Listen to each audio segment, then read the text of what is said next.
On March 19th, 2023, a call was made to 911. Sheriff's Office Emergency. Hello.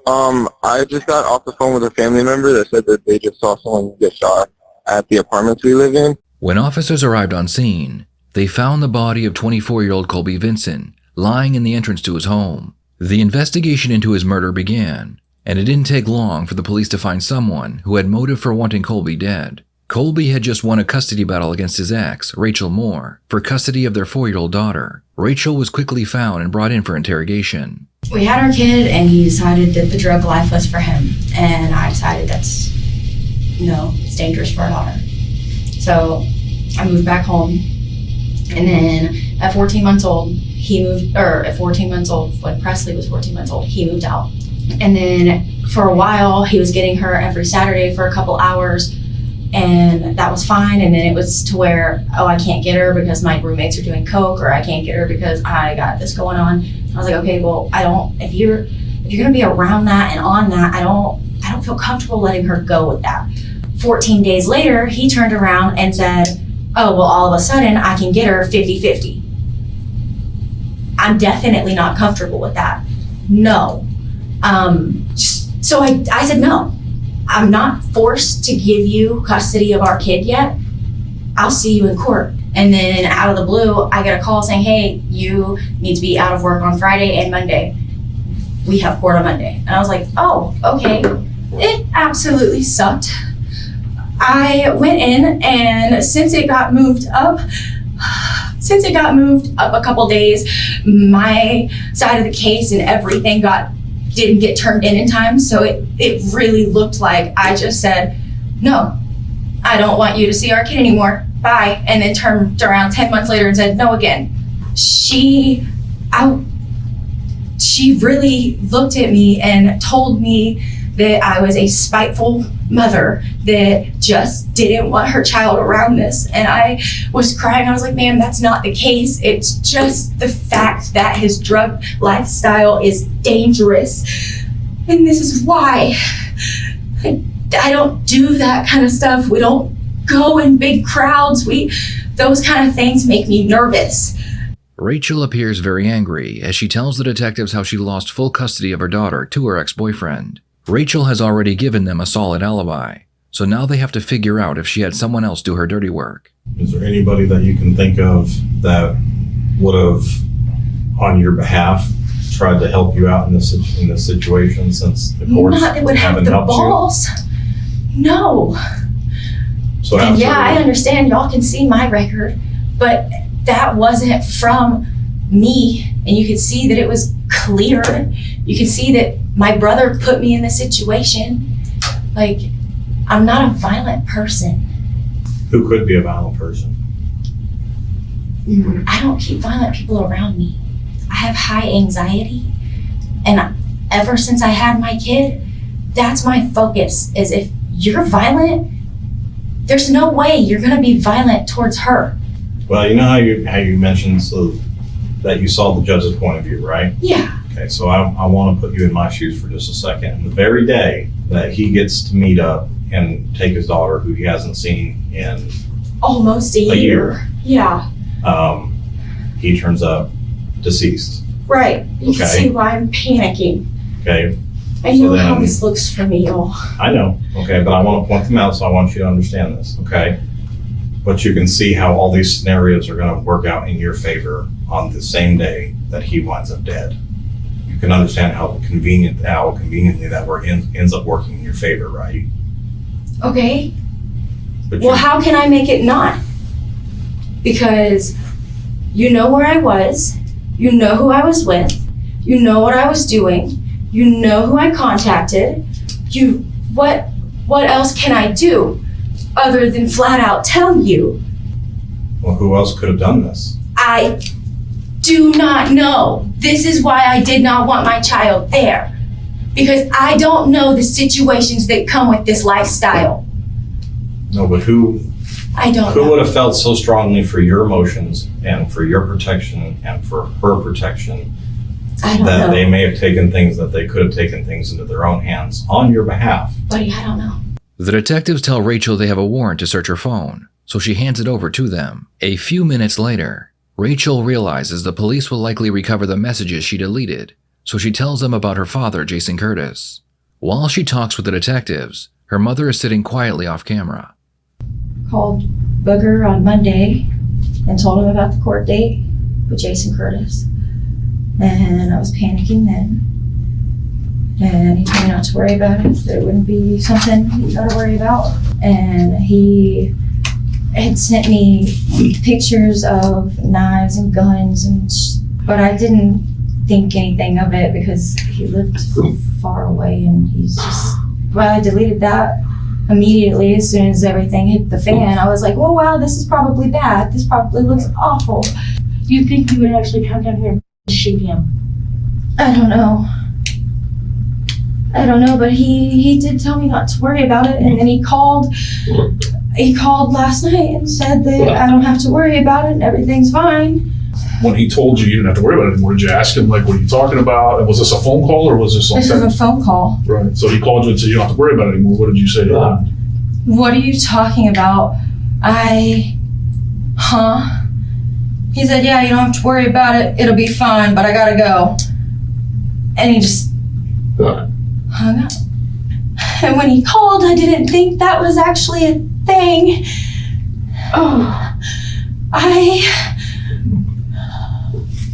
Now listen, I want to make sure you understand, when we do a forensic download of your phone, anything that's been deleted. I didn't think he would. Okay. I told him I would pay for his gas. Right. I think this looks awful for me. Did you actually? No, I didn't. When I tell you, I didn't know. I didn't know. When I got the call, I didn't know. This looks so bad for me, y'all. Like I was telling you. Did you give him the address? No. Like I was showing your mom. I promise I didn't I didn't give him anything. Did you talk to anybody who talked to him? I don't know who he talks to. We don't talk on a regular basis. This just happened. How did he come to know where you live? I don't know. What I'm telling you, I just told him this is what happened. Okay. And you're saying that when you said I'll pay for your gas, that was just in That jest. I was just, you can read it in text message, you'll get them. I was like, LOL, at this point, I'll pay for your gas if it means I stop having to change my sheets. That's what it was. I did not. This looks so... You did not ask him to come to kill him. Not like that. I didn't. I'm sorry, I'm not trying to upset you. I'm trying to remain calm. It's not working. Why wouldn't he? Okay, this sounds shitty, especially coming probably to a cop. Why wouldn't he wait until my kid was gone? Why?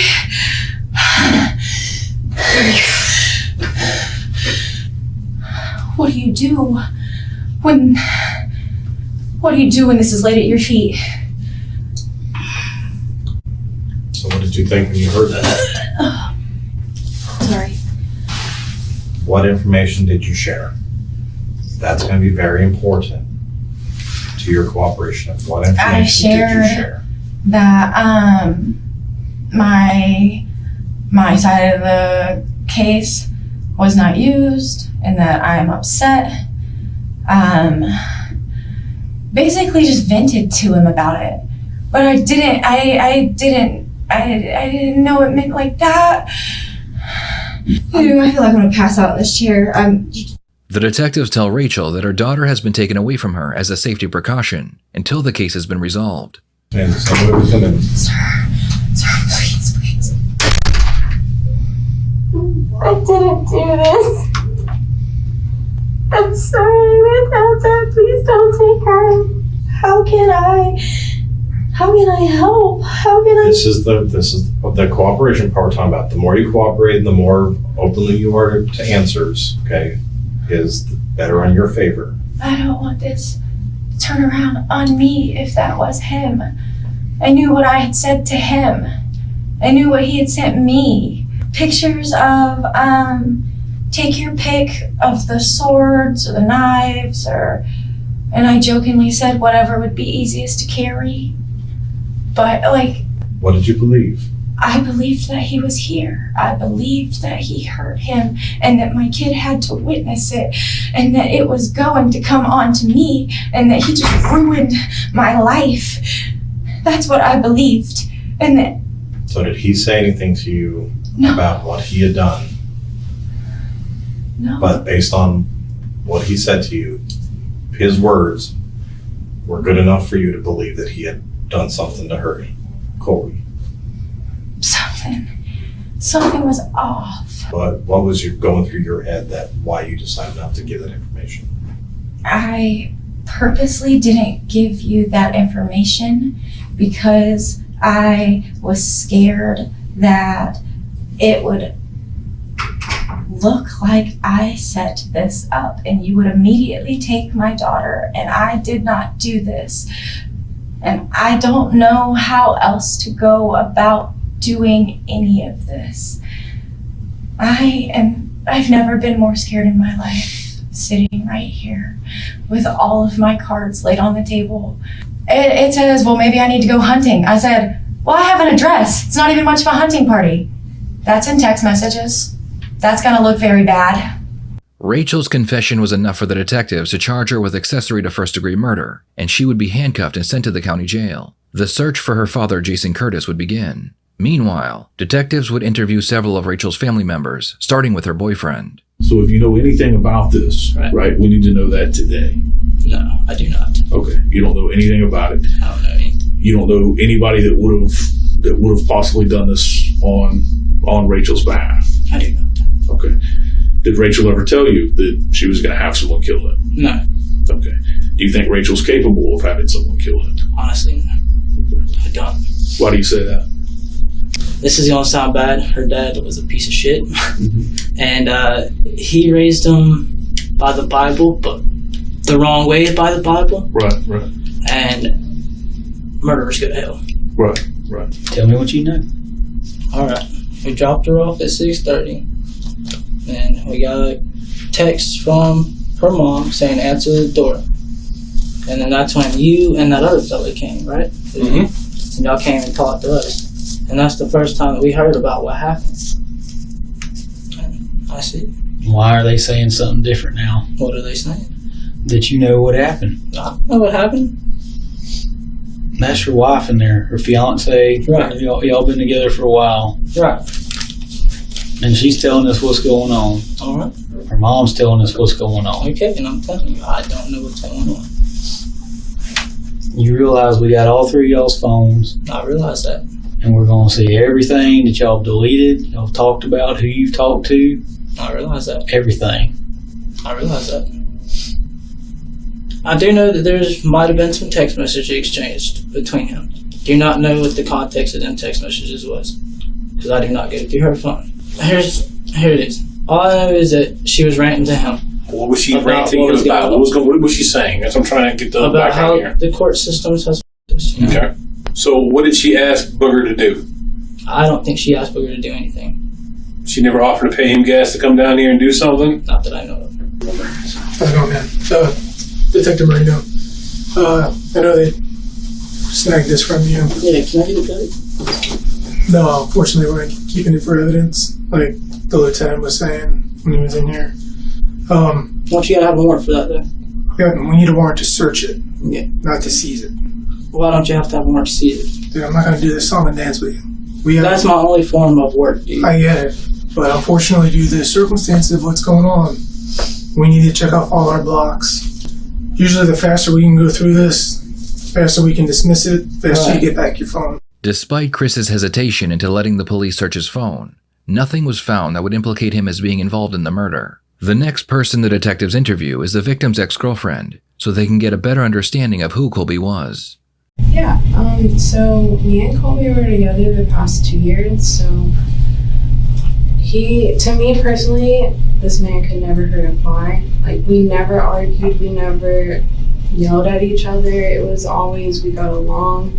I have a daughter, he was amazing with her. Like, he's just a great person, he cared about everyone. The whole 2 years I was with him, never once did he ever argue with another person or get into any drama with someone. So, yeah, he's just a great person. Like, I literally could not say one bad thing about him. The true Colby is what is very important. Right. So exactly. anything outside of work that is concerning any criminal activity, anything with side deals with marijuana or anything, any of that is important. Even when we started dating, like, I had a daughter and stuff, and I would never put her around that. He absolutely not, and I promise that. He really liked this job. He sold weed legally, you know. He was a manager. That was his passion. So outside of work, I would say, like, really, we just stayed at home. We're homebodies. We're with our kids, with my kid. Sometimes we go out to eat and stuff, but mostly we just chilled at home. Natalie's version of Colby is much different than what Rachel said about him. In Rachel's version, he was a drug-addicted father who would continuously put his daughter in dangerous situations. The last person they plan on interviewing is Jason's girlfriend, who they believed knowingly drove him to commit the murder. I've never been in trouble a day in my life. Take the coat off for me. Well, I'm here. I don't know half of what's going on. They're saying my boyfriend killed somebody. There's just no way. Yeah. Officers stopped me and they asked me about guns and Jason. So and then they said murder, so I'm assuming they think he shot someone. That's not possible. Yeah. What's your side of that story? We went straight down to the beach. I haven't been back since I left my ex, Tom Fawcett, because I'm afraid of him. Yeah. But I miss the beach so much and I talk about it all the time. And so it was like spur of the moment, you know, well, let's just, you know, we've just got the day, let's just drive down there. Yeah. But he said he wanted to show me where he used to live. Just that's basically what we did. Just drove around looking at different places and he would point out things. And it was so late when we got back home. It was like 3 or 4 o'clock in the morning. And he was with me. I mean, other than going to the bathroom or something, you know, we didn't go to anybody's house. There were no altercations walking around anywhere. I mean, he was in a good mood. So Monday you said you went to work. Yeah. So as far as you know, he didn't go back down to Florida or back anywhere down there? No, and especially not in my car. According to her story, her and Jason spent the day together in Florida, then returned home early Monday morning. The murder took place at 9:40 p.m. Sunday night, so either Jason's girlfriend knew about it, or Jason was able to get away from her long enough to kill Colby. I thought that we were just going to the beach. That's all we did. We just went to the beach. It was a place he used to live. He showed me the house he used to live in, the graveyard where his ex is buried. There was no fight with anybody. And the only time we were apart was like when he went to the bathroom. Okay. And y'all stopped at the Tom Tom to go to the bathroom. How long was he gone for? Maybe 5 minutes. What time was this, do you think, if you were just going? Oh God, I couldn't guess. Was Maybe 8 o'clock. so it wasn't dark out?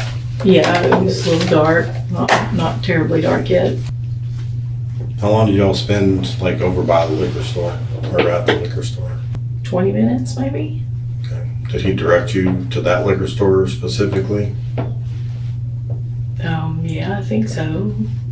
And I get the impression from Jason that I think he might have been, at least the impression he's trying to give me was that I think he was trying to keep you maybe a little in the dark about certain things. He always keeps me in the dark about stuff all the time, but I want you to this just kind is a of little like different. search your memory because I don't want, like I said, because Rachel's already been in trouble, is already in trouble for her involvement, of course. Who is it? Who Who did he kill? Rachel's ex-boyfriend, the father to her baby. He's saying, did he even mention anything to you this week about the custody stuff that she was going through, that Rachel's going through? I knew that he said something about her being upset. And that, yeah, she was going through some custody stuff. If you had anything to do with this, then that can make you an accessory I to did this. not. Okay, and that's why And I'm I don't believe it. And that's why I'm making it, I want to be clear about what information you did know. That's why I'm trying to verify certain truths with you. So you're at the Tom Thumb at the beach, then you go to the beach, then you go to the hotel. He gets out of the car at the hotel, and he's gone for about 10 minutes, and then comes back and you guys leave. Is that correct? I think so. The detectives were able to verify that right around the time the murder took place, Jason had stopped to use the bathroom, not far from Colby's home, and he was gone for over 10 minutes. They were also able to verify that his girlfriend had no idea what he had done, and she was released. Not long after she left, the police would find her husband.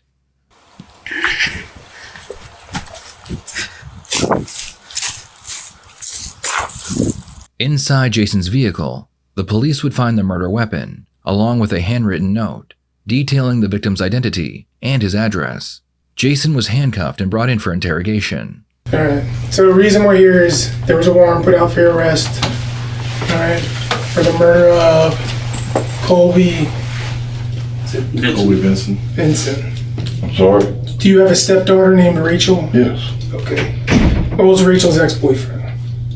Okay, I didn't know his name. I never met him. I don't really want to answer any questions till I know what's going on. I mean, I know Rachel was having trouble with something about custody, but I ain't had nothing to do with that family in 10, 15 years. What do you know about the custody stuff? All I know is that Rachel and him didn't want him to have the baby, and I don't know what happened. I'm just gonna put it out there. You're lying. I can tell. I was home that morning. Because we already talked to your wife. Yeah. Jason, do you think it's a weird coincidence that we're up here talking to you?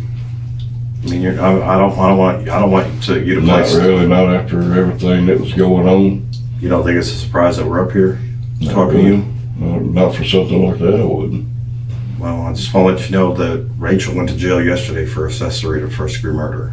We've already talked to Rachel. Based on what Rachel's information she told us, every bit of evidence we already have, surveillance information, all videos, everything that we have already. I'm giving you the opportunity to save Rachel at this moment. Rachel is in jail. Do you understand that? Yes, I do. We've already arrested her for accessory to first-degree murder. I'm giving you the opportunity to save Rachel right here. The detectives know that Jason killed for his daughter, so they are hoping he will want to save her from life in prison. So I'm not going to cop something I didn't do. So tell me the truth. I'm not going to go to jail the rest of my life for something I did not do. But you're going to let Rachel do it. If That's she's how much you guilty, love her. there's nothing I can do about it. So it's an accident that we're sitting in front of you. No, it's not. Okay, so tell me why it's not an accident that you're in that chair right there in handcuffs. Because you believe I shot somebody? Well, since I didn't, you can't prove it. So You're a tough enough guy to drive down and murder somebody for your stepdaughter, but you're not man enough to say you did it to protect her. But you're going to let her ride for this crime and lose her child. And I'm telling you, I love her to death. And I don't want her going to jail for the rest of her life. But So I you're did not shoot the man. I know Rachel did not shoot that man, so, and I didn't, so what am I supposed to say? The detective leaves the room and another officer comes in. He is going to try a different strategy. Jason, I want you to know there are a few things that transpired today that I don't think you're quite aware of. This morning, when your wife left for work, she was intercepted by deputies and detained. Her car was impounded. We have a search warrant for her for the Beetle that you guys drove down there. And just in case you are unsure if I'm lying to you or not, that's a copy of her Miranda statement. The detective shows Jason a copy of his wife's statement, and it shows that she admitted to driving him to the area where his victim lived, right before the murder took place. How far do you want to keep taking this? How many people do you want to see in jail tonight? My wife has. You don't think it's a crime to drive someone across state lines to commit a murder? You don't think that makes her an accessory after the fact? If she did that, yes it would. Okay. Well, how many people's lives do you want to take with you? But I know I didn't do it, and I know my wife didn't have nothing to do with it. Well, she's going to get charged with accessory after the fact, which is to a capital murder. The charger, she ain't gonna get. There's no way, because we did not do it. How's her employer going to react now that she's going to spend the next probably 30 days getting extradited to Florida and having to run through their system? Well, you're putting an innocent person in jail. No, that's not what the evidence says. Again, you can't drive someone to commit a murder and then bring them home. That's bullshit. You're not going to sit here and make me fabricate something that didn't happen. I know it looks bad. That's why I said I wasn't really surprised that y'all would come and see me. But I figured y'all would call and I'd turn myself in. I knew there's going to be some kind of trouble over something. I think you think this is that we're. Does it look like I think you're grasping this at all. I don't think you really. I think you are grasping this, but I don't think you're grasping your stepdaughter, and I don't think you're grasping your wife in the same outfit with the same cuffs on. I do not think you're grasping that. I didn't do it. I think you went out of your way to help Rachel to get her baby back because you knew it was bothering her, and you was going to take care of it for her. I think you think that I'm making all this crap up to get you to admit to something. I don't need you to admit it. I'm asking you to save her life. Because I can't save her life. I did not do it. Unfortunately, no one was able to call you yesterday because we took everybody's cell phones away from them. I don't mean to be stern with you, but you're kind of being an asshole. Because I think you think I'm playing you. I think you think I'm making all this up. Well, I'm sorry you think that. I don't know what else you want me to show you. You don't have to show me nothing. I don't know how many people you want to drag down with you. I'm dragging them down. So you're just a tough guy over the phone? You're gonna let Rachel believe you're the tough guy going to take care of her, but now that you're in the real seat to face your real actions, you're gonna cower down. I don't give a damn if you lay down on the floor and squall like a baby. I'm not gonna make up something I did not do. Jason's interrogation would end here, and he would be sent back to county jail. In the end, prosecution was able to show that Rachel was the mastermind behind the murder. Both Rachel and her father would be convicted of first-degree murder and sentenced to the rest of their lives in prison. What are your thoughts on this case? Please share them in the comments below.